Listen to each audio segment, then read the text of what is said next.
విజయవాడలో మాతృ దినోత్సవ వేడుకలను ఘనంగా నిర్వహించారు. ఆపరేషన్ సింధూర్ విజయాన్ని మాతృ దినోత్సవం సాక్షిగా సంబరంగా జరుపుకున్నారు. స్థానికంగా ఓ హోటల్లో తెలుగునాట క్రియేషన్స్, గోల్డెన్ లీఫ్ ఆధ్వర్యంలో వివిధ రంగాల్లోని విశిష్ట మహిళలను ఒకే వేదికపైకి తీసుకొచ్చి సన్మానించారు. మాతృ దినోత్సవ స్ఫూర్తి, దేశ రక్షణలో మాతృమూర్తుల త్యాగ నిరతిని ఘనంగా చాటి చెప్పారు.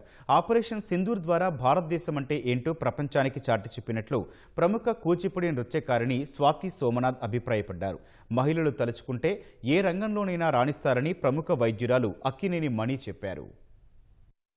ఊరికే యుద్ధానికి కాలు దుయ్యడం కాదు, సరదాగా యుద్ధం చేయడం కాదు, కానీ టెర్రరిజం అనే ఒక వ్యాధిని, ఒక జబ్బుని ఈరోజు సమూలంగా నాశనం చేస్తేనే ప్రపంచంలో శాంతి నిలబడుతుంది అని ఒకే ఒక సందేశం భారతదేశం ప్రపంచానికి ఇచ్చింది.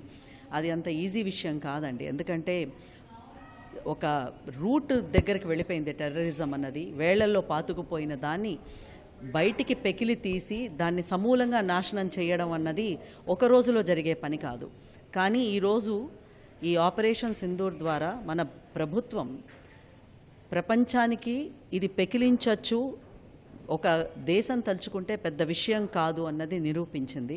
ఉమెన్ అంటే మాతృదేవోభవ అంటే ఉమెన్ అందరూ ఏదో ఒక విధంగా స్త్రీమూర్తులందరినీ మాతృదేవులుగా చూసుకుంటా చేయటానికి చేసిన కార్యక్రమంలో అందులో ఇప్పుడు సింధూర్ అనే ప్రోగ్రాం మోడీ గారు స్టార్ట్ చేసింది కూడా ఇద్దరు ఉమెన్ వాళ్ళని లీడింగ్లో పెట్టి మనకి ఉమెన్కి జరిగిన అవమానం ఆ రోజు జరిగిన కార్యక్రమానికి వాళ్ళకి చెప్పాలి, బుద్ధి చెప్పాలనే ఇదితో మొదలుపెట్టింది. చాలా చక్కగా చేశారు ఆ ఉమెన్ ఇది చేయటం అనేది.